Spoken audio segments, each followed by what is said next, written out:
Existem coisas que ninguém vê. Feridas, mágoas, pecados guardados, silenciados.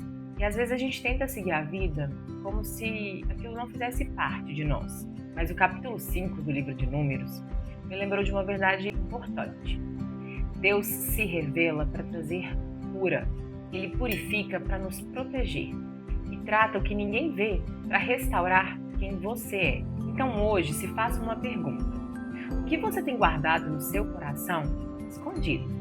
Que Deus quer trazer à luz para te trazer cura. Em Números, capítulo 5, verso 3 diz: Assim purificarás os filhos de Israel, para que não se contaminem no meio do acampamento. Mas antes de continuar, deixa eu me apresentar. Meu nome é Lorena Prado, sou cristã, esposa, advogada e mãe. E neste espaço eu compartilho um pouco dos meus aprendizados com Deus através da palavra, para que juntos possamos crescer em fé. Em Números, capítulo 5, Deus continua a preparação e a organização do povo de Israel no deserto. E neste capítulo, Deus aborda 3 temas essenciais. Os versos 1 a 4 vai nos falar sobre a pureza no acampamento. Dos versos 5 a 10, Deus vai nos falar sobre pecado, confissão e restituição. E dos versos 11 a 31, Deus vai nos trazer sobre restauração do casamento. Lembrando que, para muitos, inicialmente, esse capítulo pode parecer um capítulo duro, severo. Porém, o que Deus verdadeiramente busca revelar através deste capítulo é sobre pureza, verdade, cuidado, proteção e cura. Nos primeiros versos do capítulo 5 do livro de Números, dos versos 1 a 4, Deus vai nos mostrar que ele busca primeiro proteger. O texto diz que pessoas que estavam com qualquer doença contagiosa, contaminados por qualquer doença, deveriam ser afastados temporariamente do deserto. E isso para evitar a contaminação dos demais. É importante ressaltar que naquela época, né, não haviam médicos qualificados como nós temos hoje, não tínhamos tecnologia suficiente para tratar de doenças contagiosas. Então, o que deveria ser feito e o correto seria afastar essas pessoas para que elas não contaminassem os demais. Num primeiro momento, nos dá uma sensação de que Deus foi preconceituoso, né? Ele rejeitou aquelas pessoas que estavam com doenças contaminadas para proteger os demais. Mas, na verdade, na época não haviam recursos. E essa era a única forma de não deixar com que todos morressem, de proteger pelo menos parte das pessoas. E, além disso, as pessoas que estavam com doenças contagiosas eram maltratadas pelas demais, justamente porque representavam ali um perigo iminente. Então, Deus manda que essas pessoas se separem, se afastem do acampamento, tanto para proteger as pessoas que estavam dentro do acampamento e impedir que todas elas fossem contaminadas, quanto para proteger a própria pessoa que estava doente, né, de eventual linchamento ou tratamento, maltratamento por parte dos demais. Então, na verdade, o que Deus busca através dessa conduta é a purificação e a proteção. Da mesma forma, é nas nossas vidas, né? Tem coisas que Deus nos pede para tirar das nossas vidas, mas não como forma de punição a nós, né? Que no primeiro momento às vezes parece punição, mas que na verdade é para proteção, é para nossa proteção. Às vezes alguns hábitos que nos adoecem, alguns vícios, padrões que te machucam, enfim, N coisas que Deus tira das nossas vidas, mas não para nos punir, né? E num primeiro momento, a depender do que for, se for algo que a gente gosta, se for algo com que a gente se identifica, a gente tende a pensar que Deus está fazendo isso como forma de punição, mas na verdade, Deus já viu lá na frente, Deus sabe o que aquilo pode te trazer, o que aquilo representa na sua vida.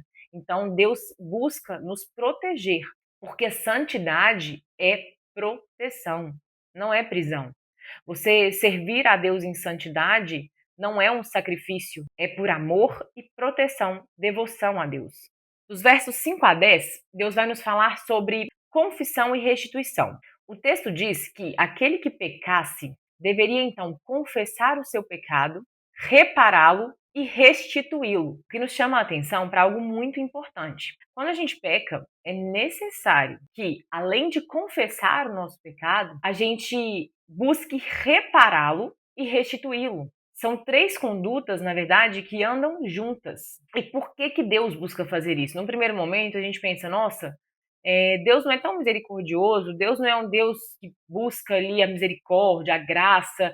Por que que ele então exige que, além de eu confessar os meus pecados, eu busque repará-lo e ainda restituí-lo? Por que que Deus faz isso? Por que que Deus é tão e aí rigoroso, né, o que nos dá a sensação de ele estar sendo com essas passagens.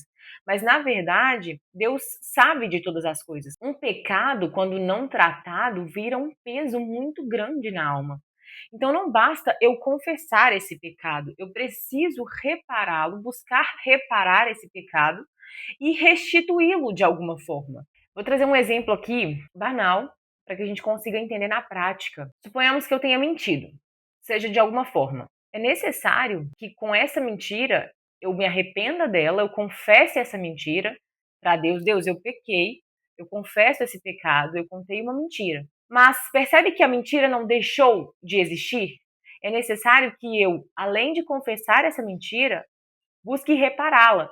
Como? Contando a verdade. Então, quando eu minto, é necessário que eu confesse a minha mentira, que eu busque contar a verdade, reparando essa mentira, e então restituir no sentido de trazer as coisas no lugar de volta, fazer com que aquela mentira não surta mais os efeitos que ela vinha surtindo até então.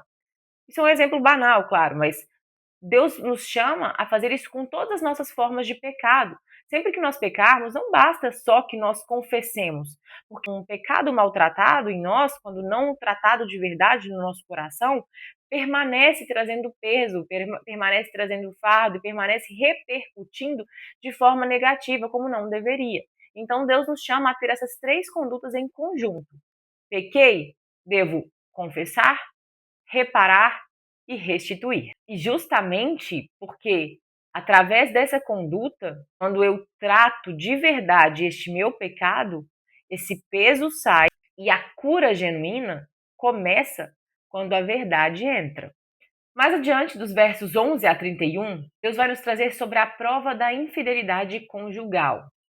Esses versos, particularmente para mim, são os mais difíceis de entender, principalmente porque, num primeiro momento, Deus trata somente da infidelidade da mulher no relacionamento. Mas nós vamos entender que, na verdade, o real objetivo de Deus com essa conduta era principalmente proteger a mulher. O texto nos diz que Deus cria um processo espiritual para lidar com suspeitas que ninguém conseguia resolver. E veja bem, ali eram apenas suspeitas de adultério. Então, não haviam provas, testemunhas. Então, Deus cria esse processo espiritual justamente para evitar que acontecessem injustiças. E ele mesmo se colocar ali como juiz da situação. Porque naquela época, se eventualmente o marido desconfiasse da esposa, de algum adultério por parte da esposa, ele mesmo agia, e muitas vezes com violência, com exposição desnecessária, ela era colocada a público, maltratada pelos demais, e a mulher ficava exposta, muito exposta, sem proteção alguma. E veja bem, por apenas uma suspeita de adultério, né? O homem, o marido, ele tinha essa prerrogativa de fazer tudo isso e muitas vezes fazia. Então Deus cria esse processo justamente para buscar proteger a mulher. Porque quando houvesse qualquer suspeita de adultério, primeiro, o homem e a mulher deveriam ser postos à presença de Deus. E então, através de um ritual ali criado, ele revelava, Deus, o próprio juiz, revelava se a suspeita era verídica ou inverídica. E caso a suspeita fosse inverídica, quem era colocado a lidar com o seu próprio pecado era o homem, que desconfiou da mulher sem razão. E além disso, quando a suspeita era colocada à prova ali para Deus e Deus então revelava que não havia ocorrido adultério, a mulher era protegida. Ela então saía ilesa, limpa, purificada, porque não havia cometido nenhum pecado. Então era uma forma de Deus proteger a mulher. A mulher ali era colocada diante de Deus e não diante de uma multidão para ser julgada. Primeiro ponto. O segundo é que o marido não poderia agir com violência de forma nenhuma, porque Deus deveria ser o juiz ali. E Deus agia da melhor forma. Então o sacerdote preparava aquela água amarga como um ato simbólico e não mágico, para que Deus se revelasse ali. E se inocente, nada acontecia e Deus justificava essa mulher. Mas, se culpada, Deus revelava a verdade. O que nos mostra e nos chama uma verdade muito importante. É Deus quem trata o oculto. É Deus quem consegue jogar luz às trevas. Não somos nós pelos nossos próprios entendimentos. Não são cartomantes e demais buscas espirituais que Deus condena na palavra, mas o próprio Deus. Então, muitas pessoas muitas vezes vivem em relacionamentos cobertos de insegurança e desconfiança, sem nenhum embasamento, por mera insegurança pessoal.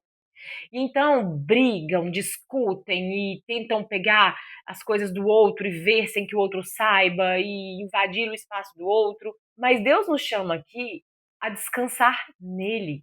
Sempre que houver, e isso faz parte da nossa natureza, tanto que Deus revela que ele não condena a desconfiança em si, né? Porque isso faz parte da nossa natureza, mas ele trata essa desconfiança nos mostrando que somente quem é o responsável por jogar luz às trevas é o próprio Deus. Então, quando nós estivermos tomados por essa insegurança, por essa desconfiança do nosso parceiro, nós devemos primeiro descansar em Deus, buscar de Deus e descansar nele, porque é ele quem revela, quem traz luz às trevas. Somente ele. E se você estiver alinhado com ele, pode ter certeza, a verdade aparecerá, seja ela qual for. Porque aonde há luz, as trevas não habitam. E se você está na luz, naturalmente essa luz revelará o que é trevas, o que houver de trevas na sua vida. Então, de novo, quando a gente lê esse capítulo, no primeiro momento, a gente vê um Deus punitivo, quando na verdade é um Deus completamente protetor. É maravilhoso quando ele se coloca como resolutor de determinada situação, como o juiz de determinada situação, porque isso tira um peso enorme de nós. E então, finalmente, nós podemos descansar. Não existe motivo para insegurança, né? Se houver qualquer tipo de desconfiança, entrega ao Senhor Jesus, entrega a Deus, porque o resto ele fará. Então, o que Deus nos mostra através desse capítulo 5 do livro de Números é que ele purifica para então habitar em nós. Ele traz verdade, pureza, reconciliação, restauração. E é importante que nós reconheçamos que a nossa mente, a nossa casa, o nosso coração são semelhantes ao tabernáculo. É como se fossem o tabernáculo. Ou seja, é necessário que nessas coisas habite a presença verdadeira de Deus e que para isso, para que Deus habite, é necessário que a gente faça uma faxina espiritual. É necessário que a gente esteja limpo. É necessário que a gente busque se purificar para que Deus habite em nós através do Espírito Santo. Então, é necessário que a gente abandone maus hábitos, libere perdão, reorganize prioridades. Às vezes algo está te tirando do foco. Então é necessário que a gente reorganize todas as coisas da nossa vida. Então, que nós tenhamos em mente que Deus quer nos curar. Deus nos ama demais. Ele quer tratar e retirar essas feridas que estão escondidas no nosso coração, nos proteger disso, nos curar, nos proteger. Ele quer limpar para trazer restauração, purificar para nos proteger de pesos espirituais desnecessários. E principalmente, ele quer trazer para a luz aquilo que hoje te pesa. Ele quer jogar luz nas suas trevas, né? Sejam elas quais forem. Em 1 João, versos 1 a 9, diz: Se confessarmos os nossos pecados, ele é fiel e justo para nos perdoar. E se você gostou desse vídeo, se inscreva no meu canal, curta e comente. Dê um like, nem que for um coração. Isso me ajudará a continuar divulgando a palavra de Deus e essa mensagem para mais pessoas. E que a luz da palavra te encontre aonde você estiver e transforme o seu coração todos os dias. Um beijo e até o próximo estudo.